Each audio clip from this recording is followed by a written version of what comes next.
previous class, that is forgetting.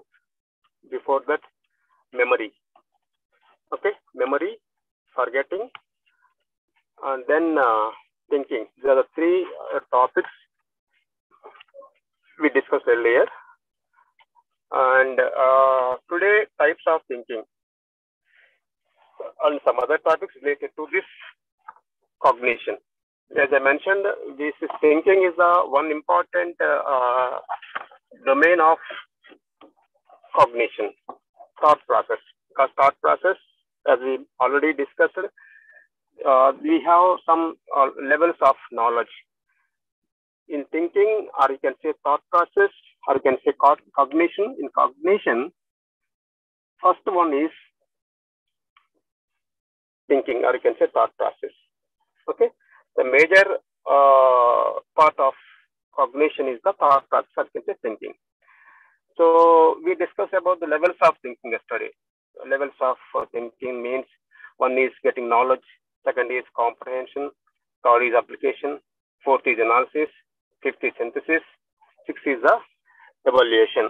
So these levels of thinking we discussed earlier, and what is perceptual thinking? That also we discussed earlier. Then advantage of perceptual thinking. And what are the various tools of thinking? We have tools of thinking, means image is one tool of thinking, then concepts, okay, then language. So these are all the various these tools of thinking also we discussed yesterday. And today, types of thinking, and if it is possible, intelligence also we will discuss. Intelligence is the most important topic, because intelligence space, types of intelligence, theories of intelligence, these various topics we will discuss today. So here, types of thinking. See, when we think, first of all, logically, whether the thinking is in a logical way or not. Okay, that is the most important thing when you think. Okay, so here we know logic. Where the logic is, when we related this logic in our cognition, how we relate this logic in the cognitive process, or you can say cognitive development. We know that there are some cognitive developmental stages, as I mentioned. One is sensory motor stage. In cognitive developmental stages, first stage is known as sensory motor stage. Sensory motor stage, it is between 0 to 2 years. Sensory motor stage. Through the sensory organs, the development of the child, development of the infant depends upon. So that is known as the sensory motor stage. The age of the sensory motor stage, according to Jean Piaget, is 0 to 2 years. Second is pre-operational stage. Pre-operational stage. The age of pre-operational stage is between 2 to 7 years. Third is concrete operational stage. It is between 7 to 11 years. Fourth is the formal operational stage. So it is between the age of 11 to 16 years. One is 0 to 2 years, 2 to 7 years, 7 to 7 years, 11 to 16 years. Here in the third stage of concrete operational stage, the cognitive development is depending on the logical thinking and the problem solution. Logical thinking and problem solution. As I mentioned, concrete thinking, or you can say concrete stage, concrete operational stage. So operational means activities. The activities of the child in this particular age of 11 to that is 16 years. Sorry, 7 to 11 years. 7 to 11 years stage is called concrete developmental stage. So here the cognition, the thinking is related to only concrete objects. So here knowledge, or you can say thinking capacity of this particular age group is related to concrete objects, not abstract. Okay, so here when we think, when the child think, or when individuals think, the need of reasoning is most important thing. Okay, So the need for correct reasoning in all arguments is fundamental to all thinking. It is organs of logic thinking. Whether logic thinking is there, thinking and logic thinking. Okay, generally this logic thinking, logic of any issue, logic of any thoughts. This logical thought, logical thinking is philosophical thinking, you can say. In the beginning of philosophy, the ancient Greek philosopher, you know, the ancient Greek philosophers like Socrates, Plato, Aristotle, and these are all the medieval period, that is scientists, you can say, or you can say philosophers. Those philosophers, they used to think in a logical, for every thought, they'll think in a logical way. Okay, what are the information? So they'll get the information, but reasoning is the process of by which information is used to draw the conclusions. What are the information before going to the decisions? If you want to conclude some thought, some principle, or some law, or some technique, some theory, logical conclusion is most important thing. Okay, reasoning is the process by which information is used to draw conclusions and make decisions. It is the process of information in a logical way, systematic way. Okay, for example, if you think about the definition of science, what is science? Science is the systemized information, or you can say systemized knowledge of objects. So the systematic information, what are the information? Processed information. So reasoning is that process by which information is used to draw conclusion. By processing that information, if you get the conclusions, if you make a decision, that is comes under the reasoning. Okay, before conclude a law or a principle or a theory, the information should be processed in a systematic way, stage-wise information. For example, in any project, for example, in any research, searching and researching, in any research, there is some steps of research. Okay, through that research, for example, finding the objectives, hypothesis, research design, and data collection, data processing, interpretation, then final conclusions. So here, whenever the theory, whenever the principle, whenever the laws, when you form that laws, when you formulate a laws, when you formulate a principle, so there is a systematic process of formulating that principle. So that system depends on the proper conclusion. So reasoning is the process by which information is used to draw conclusions and make decisions. It's a process. Reasoning is a process, stepwise processing the information. Okay, maybe this may be in following of particular information processing is maybe some conclusions after getting the information. Then we will take the decision. Yes, this conclusion is the right conclusion. This principle is the proper principle because logically we arrange this principle. Logically we arrange this information. Logically we process this information. So, for example, we have some different type of reasons. One is inductive and deductive reason. Inductive and deductive reasoning. Inductive and deductive, we are talking about the types of thinking. In types of thinking, logical thinking is one important type of thinking. So logically, if you think, so you will come to a conclusion or decisions. Even in this logical thinking, if you follow the logical thing, that comes under reasoning is. Reasoning is the process by which information is used to draw a conclusion. Before conclusion formulations, before conclusion decisions, before conclusion formulas, we need to arrange the information in a systematic way. That means process of the information. This is the process of the information is known as the reasoning. So reasonably, logically, we need to process the information before conclusions. Again, there are two types of reasonings. One is inductive reasoning. Second is the deductive reasoning. In inductive reasoning, so from the in inductive reasoning, it involves drawing the conclusion from observation, or you can say from examples, from specific cases, we will generalize the information, or from our own observation, we will draw conclusions. Otherwise, from the specific cases, we will formulate a general principle.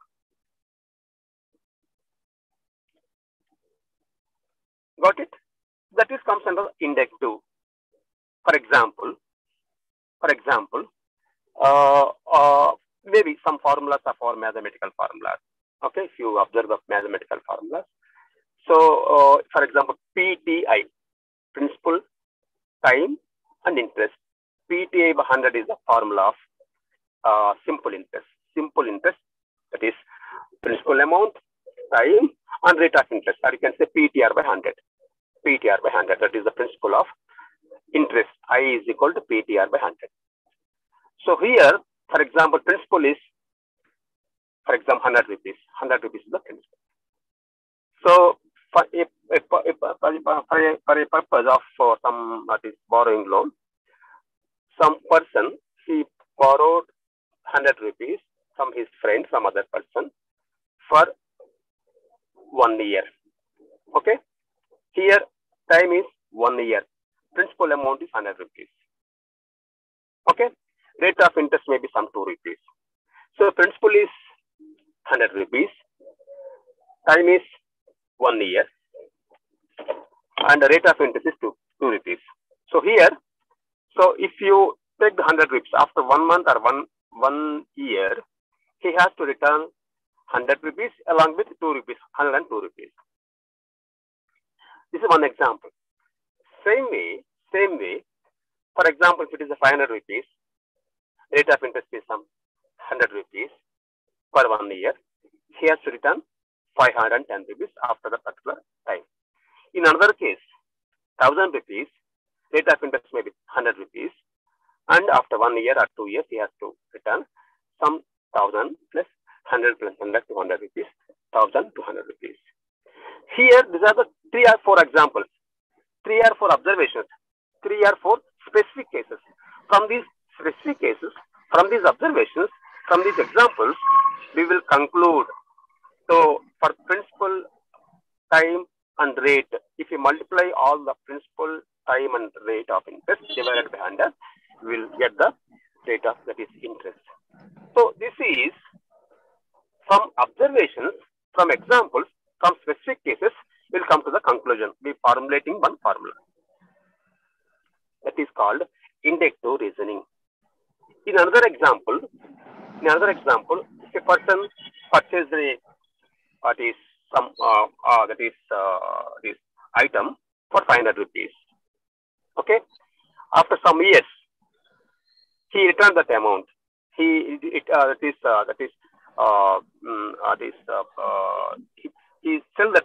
is the object for 400 rupees. So here, selling price is 400 rupees, cost price is 500 rupees. If the selling price is less than cost price, what happens? You'll get loss. If the cost price is more than selling price, loss. So in 2 or 3 observations, so selling price and cost price, you will compare this both. You will observe the which is more, which is less, whether cost price or selling price. Then finally, we will come to a conclusion. Okay, if cost price is more, selling price is less, you will get loss. If cost price is less, selling price is more, you will get profit. These are the conclusions. This is nothing but inductive reasoning, drawing conclusions from the observations, drawing formulas or formulas, or formulating one formula from the specific case, or formulating a formula from the example. This is comes under okay. Deductive reasoning means other type of reasoning is the deductive reasoning. Already formula is there. Simply you need to apply the formula in a different way. So deductive reasoning leads to conclusion from an observation, or you can say from a generalized formula.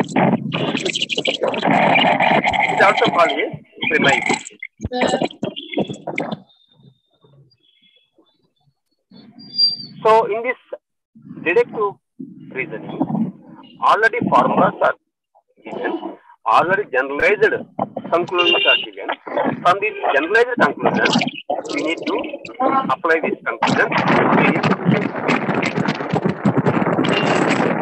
So, in deductive reasoning, Sir, not hear you, sir. leads to conclusions Hello. from an Sir. assumed generalization called the premise. Excuse me, sir. If deductive reasoning comprising of two premises and conclusion is called syllogism. So in reasoning, one is deductive reasoning, another is inductive reasoning. Inductive reasoning means conclusions from the observations. Whereas in deductive reasoning, already formulas are there, generalized formula is there. This generalized formula we need to apply to various cases. Example, a plus b whole square, already formula is there. It is a plus b whole square. We need to apply this a plus b whole square formula. This is a general formula to various cases like 2 plus x plus b whole square, y plus b whole square. So this is the deductive process of reasoning. Okay. Another example is also given here. See, all men are mortal. I think it's Kirti Supraja. Please mute yourself, Kirti. Okay.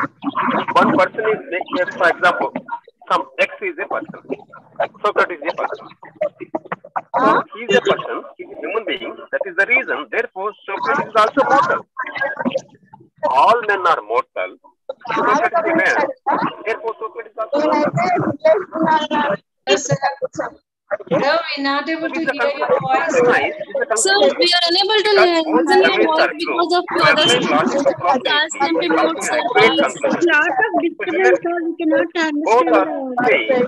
saying all men are mortal. Socrates is a man. Therefore, Socrates is also mortal. That's the conclusion. Okay. So, for example, A is equal to B. B is equal to C. Automatically, A is equal to C. In some cases, if all A's are B's, C is an A, therefore all A's are C. If all A's are B, all A's are equal to B,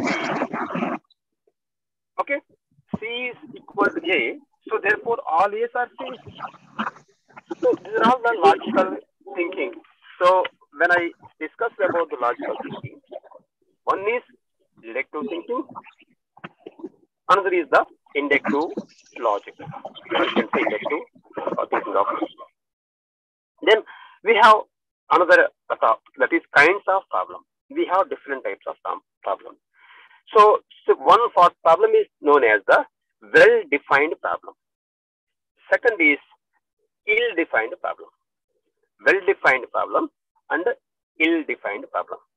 In well-defined problem, if you follow the procedure, definitely we will get the solution.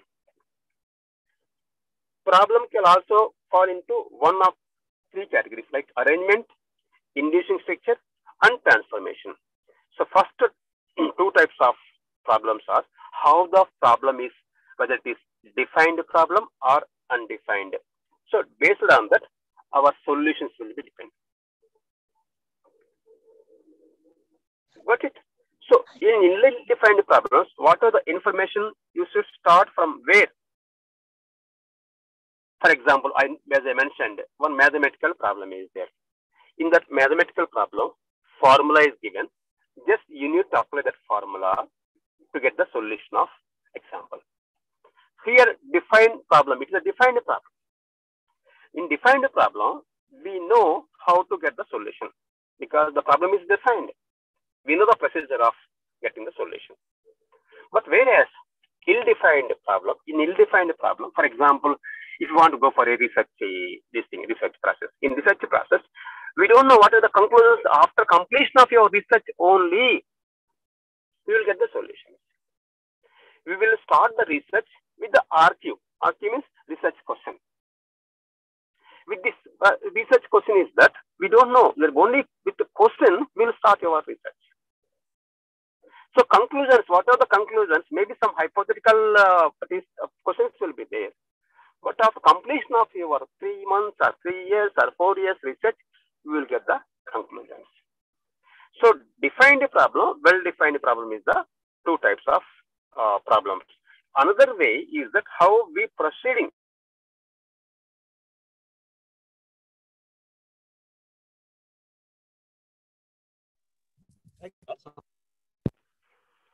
One is that inductive structure.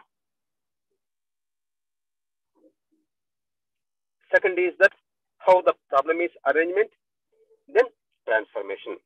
Arrangement problems require that a group of elements be rearranged or recombined in that way will satisfy to certain criteria. Like, for example, in your bank examination, in railway examination. So arrangement will be in zigzag way. Okay. So like, for example, word, WRD is the actual word, or we can say that is one word of, for example, sentence, SENTNC. Or for example, general, the word general, GENERAL. In some examination of competitive examination, or you can say any sort of railway or bank examination, instead of giving general, they'll give that NEGALR. So zigzag words will be given. Letters will be given. These letters we need to arrange in a systematic way. Instead of NERLGE, GNERL, the word general, we need to arrange in a systematic. This is one type of problem. So the category of this problem is related to the arrangement of the words, arrangement of the letters, arrangement of the sentences. That is one type of problem. Okay. Second is restructuring. Structure may be not structured, maybe in a different way. Structure will be different way. For example, so for some puzzles will be given. The structure of the puzzle will be in a systematic. It's not a systematic way. We need to arrange in a systematic way. The structure of the puzzle should be arranged in a systematic way. Okay. So this is another important type of problem. One is arrangement problem. If it is not arranged properly, we need to arrange the letters or words or what it is in a systematic way within the time bonding phase. Second is if the structure is not up to the mark. So if the structure is not this is proper way, we need to arrange the structure in a proper way. Okay. And third one is the transformation.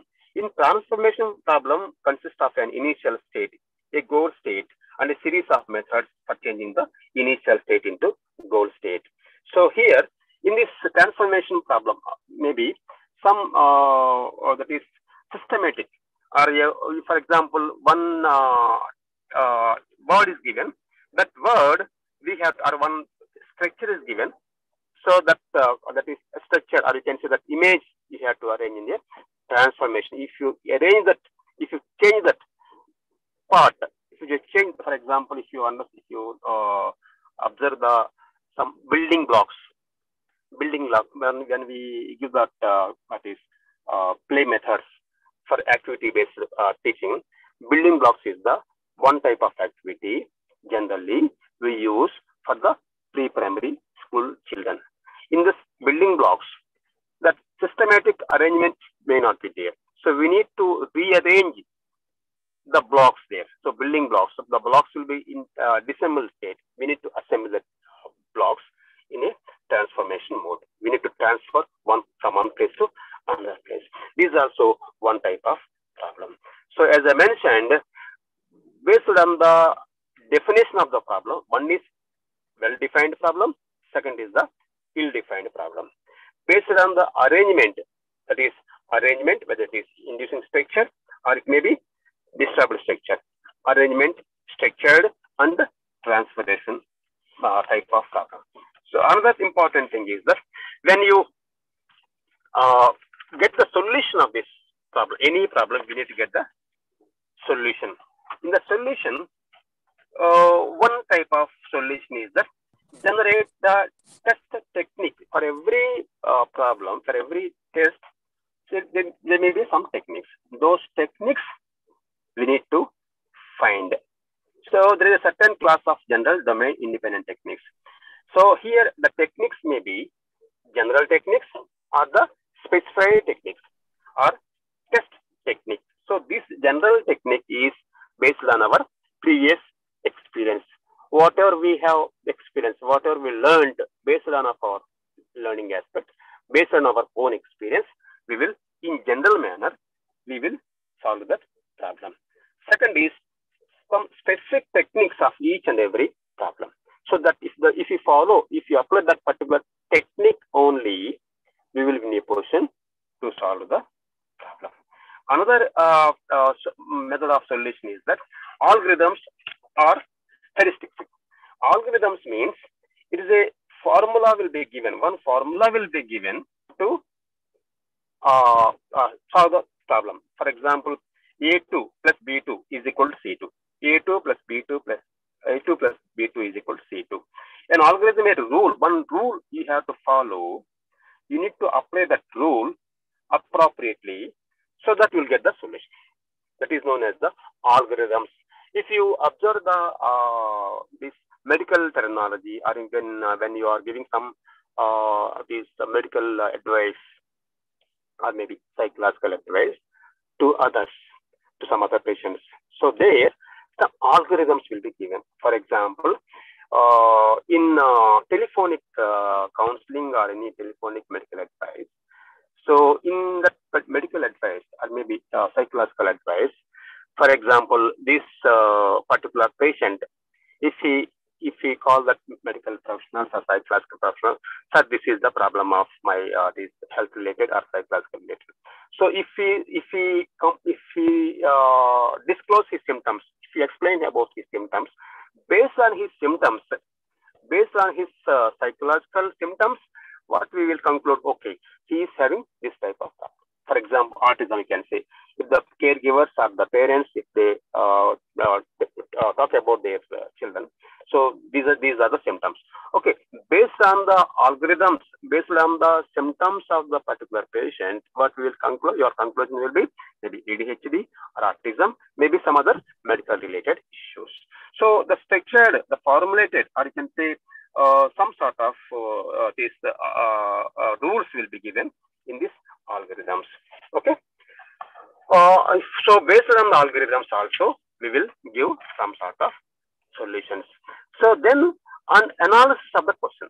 Analysis of the question is most important when you give some solutions. When we are giving some solutions.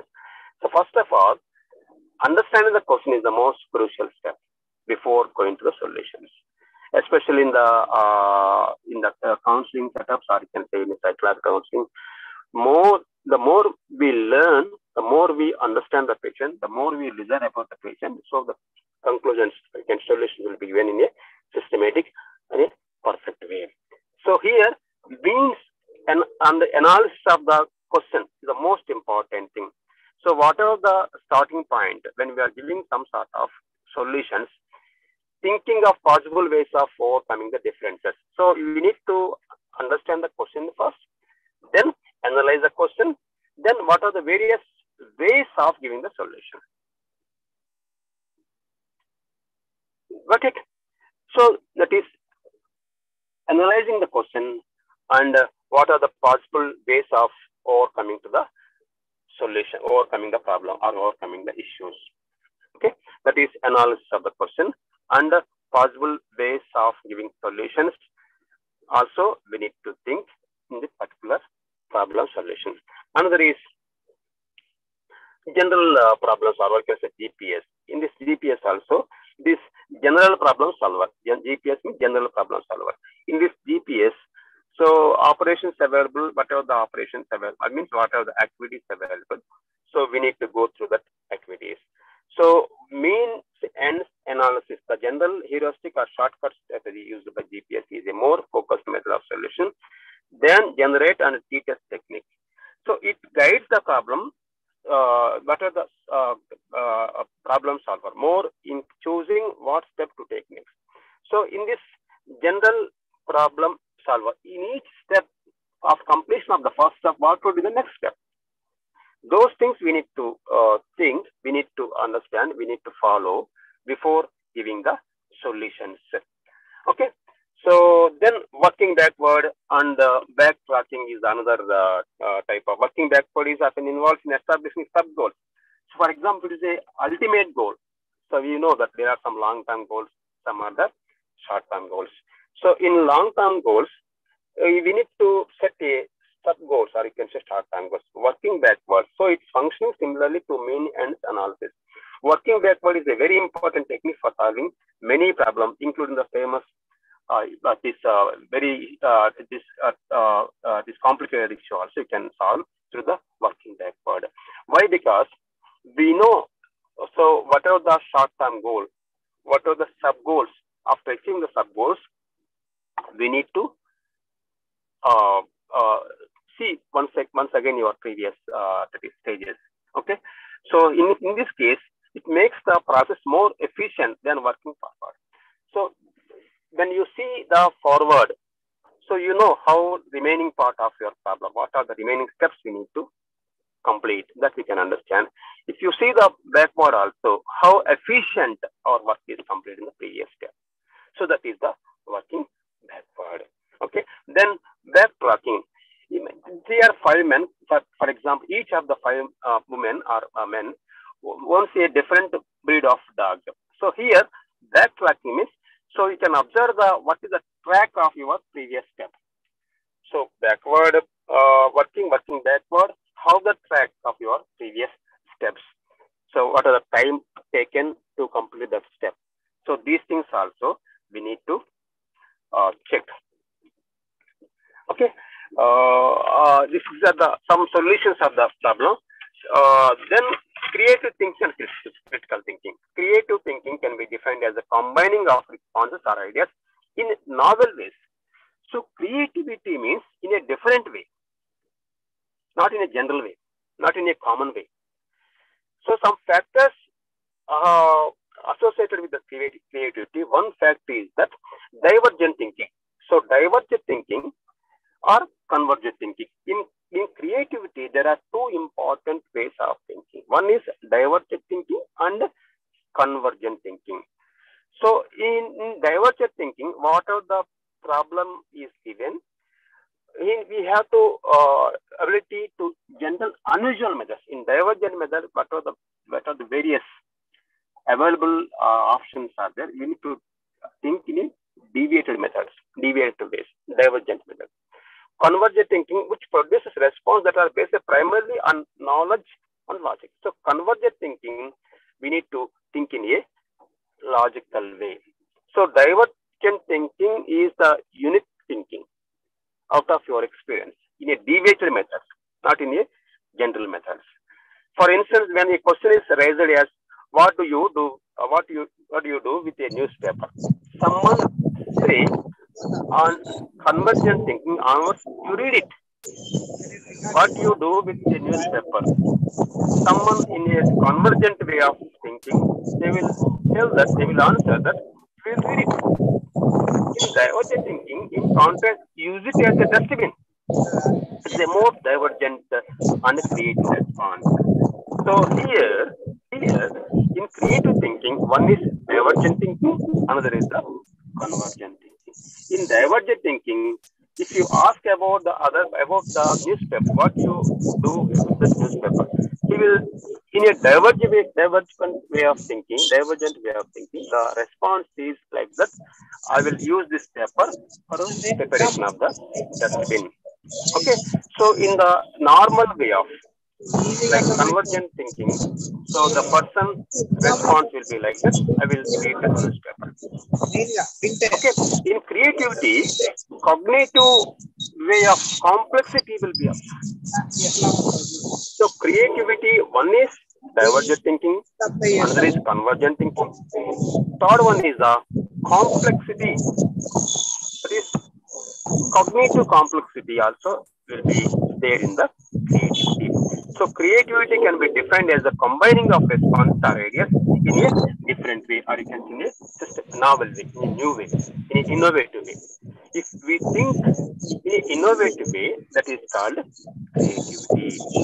Then critical thinking. Critical thinking is that if any problem, complexity is there, if any problem is arised, in order to solve the problem, we need to think in a critical manner. Okay. So even in the our Gestalt technique also, Gestalt theory also. So in the Gestalt theory, Gestalt technique of Wertheimer and Kohler, we know that Wertheimer, Kohler, are the Gestalt psychologists. So here he has given some examples. Repetitive way, in general way, in a general situation, we think in a normal way, in a general way, in a repetitive way, in a common way. Whereas the situation is critical situation. May I ask a doubt? Hello, sir. May I ask a doubt? Yeah. Yes, sir. Regarding the divergent thinking and convergent thinking, I think as far as I know, divergent thinking involves different solutions to the problem. Some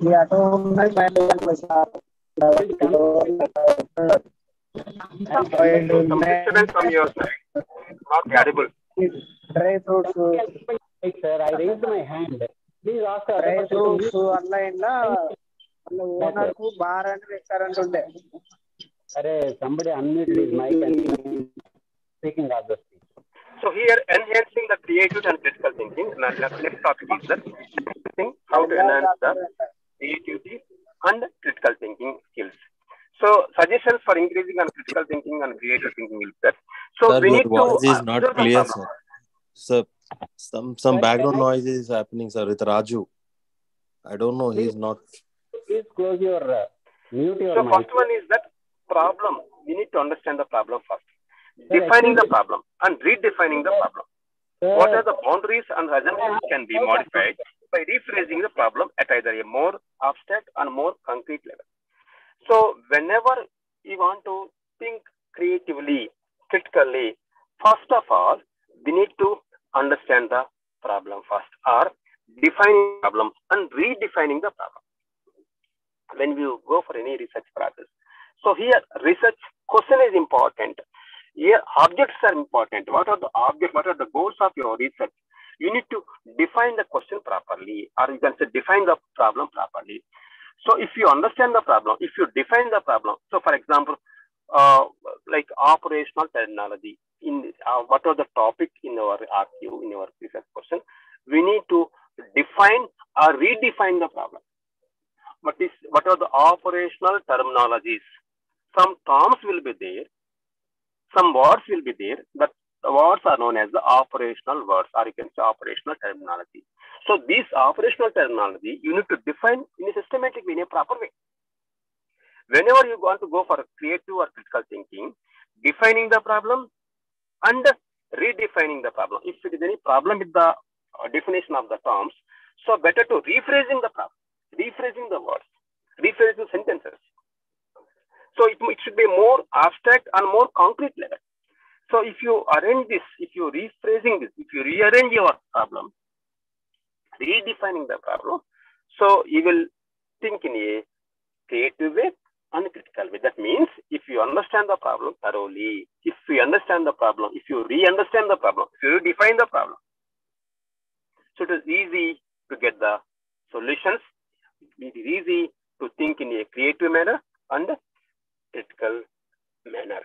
Then use fractionation. In fraction, an idea or concept is broken down into small parts. What are the problem? What are the question? That should be broken in a small stages or small steps or small concepts or small ideas. Through fractionation, each part can be examined for new possibilities and approaches, leading to novel solution for the problem as a whole. In that particular problem, for example, I'll give one example. So the problem will be like, is the emotional stability leads job satisfaction? That is the problem here. Problem is that emotional stability leads is the problem of job satisfaction. Is the problem of job satisfaction connected to the emotional stability? That is the problem here. That means, is there any link? Is there any link between is there any link of job satisfaction with the emotional quotient, or you can say emotional stability or emotional balancing? This is the problem here. So in this problem, first of all, redefining the problem, defining or redefining the problem. Whatever the definition given by the previous professionals, you need to redefine it. What is emotional stability? What is emotional quotient? What is emotion actually? Then what is the job satisfaction? How you get the satisfaction of the job? So these are the various redefinition of the problem. The problem is that if job satisfaction is possible with the emotional stability, that is the problem. So you need to redefine each term of that particular problem. Then second suggestion is that to get the creative thinking or complex, or you can say critical thinking. Second one is use fractionation. Use fractionation means what are the concepts, what are the ideas, what are the phrases you need to set in a small broken parts. So we got, for example, in the same example, job satisfaction. First one is job. Second part is satisfaction. Third is emotional. Fourth is emotional stability. Fifth one is the relation between these four. So this is the way of broken down the problem into a small parts, so that in each part you will think creatively and critical way of thinking. In an innovative way, in a novel way, you will think about each word, each phrase of that particular problem. So first one is redefining the problem in your own way, because you are using a creative thinking and critical thinking. That is the reason you have to redefine it. Second is use fractionation. Means in fractionation, an ideas and concept is broken down into the small part. Third one is adapt a critical perspective. Rather than passively accepting assumptions or arguments, we can critically evaluate material, consider its implications, and think about the possible exceptions and contradictions. Whatever these assumptions, arguments, better to do these assumptions, arguments, with the critical evaluation. And what are the implications? You want to do the implications. That implications also better to do in a critical way or creative way. Then another skill of getting creative and critical thinking is that consider the opposite. By considering the opposite of a concept we are seeking to understand, we can sometimes make progress. For example, in order to define good mental health, it might be useful to consider that is meant by what is bad mental health. For example, if you think about the good mental health, then you need to think different way, opposite way. So you need to think in a different, what means, what is good mental health? Okay, good mental health. What is the bad mental health? So if you think in a reverse way, if you think in an opposite way, so that our thinking will be like a creative, then use analogies. Analogies provide alternative framework for our interpretation of facts and helps us uncover new understanding. One, for instance, that is architects discover how to construct the earliest skyscrapers by nothing how, for example, here, use analogies, means analogies provide alternative framework for our interpretation of facts and help us uncover new understanding. So whatever the new understandings, whatever the new concepts, particularly effective means of coming up with analogies is to look, for example, here, any construction, any building work or any civil work, what are the work done by some other artists, some other engineers. If we think in a different way with new understandings, so whatever interpretations, the others' interpretation, you have to think in a different way. What are the conclusions of other scientists, other psychologists, other engineers, other architects? We have to interpret what are the work given, what are the work done by others, interpreting in a own way, in a unique way, in a different way. Then another skill is that think divergently. Instead of thinking in terms of the most logical or common use for an object, consider how it might help your creativity if you are forbidden to use the object in its usual. In thinking divergently means not in a systematic way, not in a logical way, not in a common way, not in a general way. So divergent thinking, already I have given an example also. Convergent thinking and divergent. In convergent thinking, one person response is that in convergent, I will use the newspaper for our reading purpose. That is the convergent thinking. Another divergent thinking will be like that. So if you how you use the newspaper in divergent thinking, the response will be I use it as a dustbin. So this is a divergent. So this is the way of think divergently. So that creative and critical thinking skills can be developed. Then take a perspective of another person. By temporarily adapting the point of view of another person, it may be possible to gain a fresh view of the situation. So you can get the other's view also, but only that view is not helpful to you. For example, before going to the any cycle, that is research process, what to do? First of all, we will have some question. That question will be a research question. You can say research question before entering into the research process. One question will be framed. That question is called research question RQ. Okay. After getting that question, you will formulate some objectives. You need to get some sort of objectives, then hypothesis. Before structuring the objectives, before formulating the objectives, before formulating the hypothetical questions, hypothesis, what to do? We will go to the library. Okay, any nearby library. We will think various related studies of the particular topic, particular subject.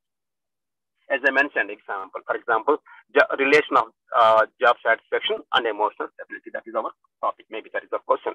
How the job satisfaction is linked with emotional stability. So here, before going to the framing of objectives, what to do? We will go to the any nearby library. Is there any related studies of this particular topic? For example, your topic, your question, and your topic will be, your problem will be link of job, that is relation of the job satisfaction with the emotional stability. This is our new question before going to the research process. So we will go to the library, any nearby library.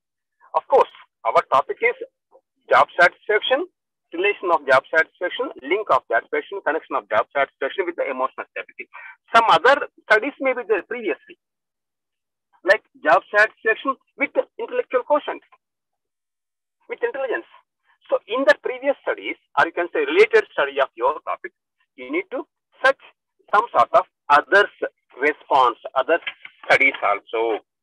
Take the perspective of another person, a previous test, or you can say previous problems. Okay, so there in the previous studies, or you can say related study of your topic, is that job satisfaction with the intellectual aspects. Here your topic is that, your problem is that job satisfaction with emotional stability. But both the cases, one study is that job satisfaction study. So what are the job satisfaction studies studied by previous professionals? So how they studied this, how we defined this, how they defined this job satisfaction, what is job, what is satisfaction, how they defined it. Just you go through that one, you need to know about the job satisfaction of the other's perspective. Then you have to do in your own perspective of divergent thinking, or you can say creative thinking. Got it? Then experiment with the various solutions. The solution of previous professional is different, but we have to go for the other solutions of our problem. Okay, that may be your own creativity. For example, he has given only the textual knowledge. the content-wise knowledge he has given. But here, we need to give the knowledge along with the mathematical, graphical representation or any other figures. Only the person of previous person on the particular topic or the topic related to your topic now, your problem now, previous professional has given different solution. But now, after observing the various solutions, so you need to do the experiment, you need to do the solution, you need to get the solution with the various divergent ways of solutions.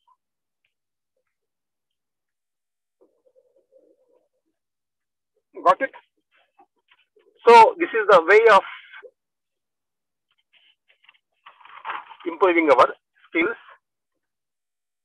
in creative and critical thinking. Okay. Then within few minutes, I'm going to conclude it. Before conclusions, I will introduce the topic of intelligence also. Intelligence. We know that intelligence. Anyone can define what is intelligence. We have different type of definitions of intelligence. We have different type of meanings of intelligence. The term intelligence commonly means it's one important mental ability, or you can say brain power. Intelligence is a brain power, or you can say mental ability of human. So another definition is that human intelligence refers to the mental quality that consists of the ability to learn from experiences. So one is that it's a mental ability. Second is that intelligence is a brain power. Third is that mental quality that consists of the ability to learn from experiences. Another definition is that adapting to the new situations and critical situations.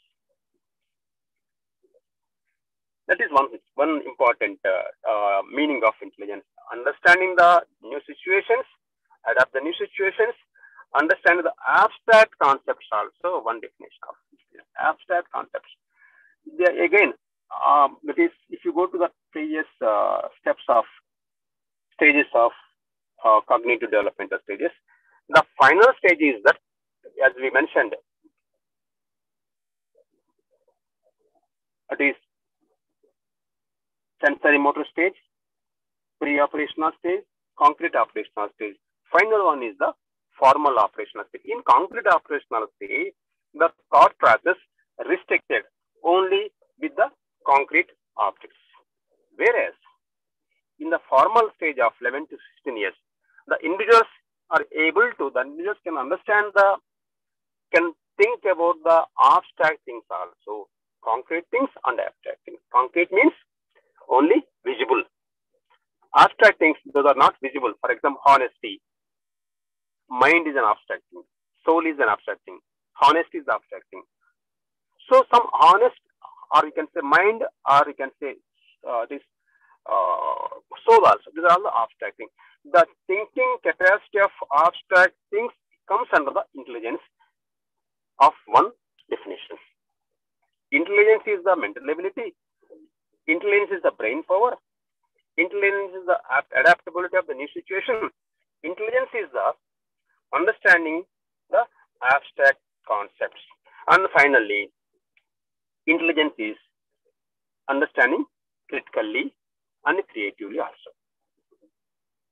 So, but it indicates general mental alertness. So, what is there in the intelligence means? It is the general mental alertness, problem solving capacity, ability to learn, ability to have from our own experience, ability to learn from our own experience. That also comes under intelligence.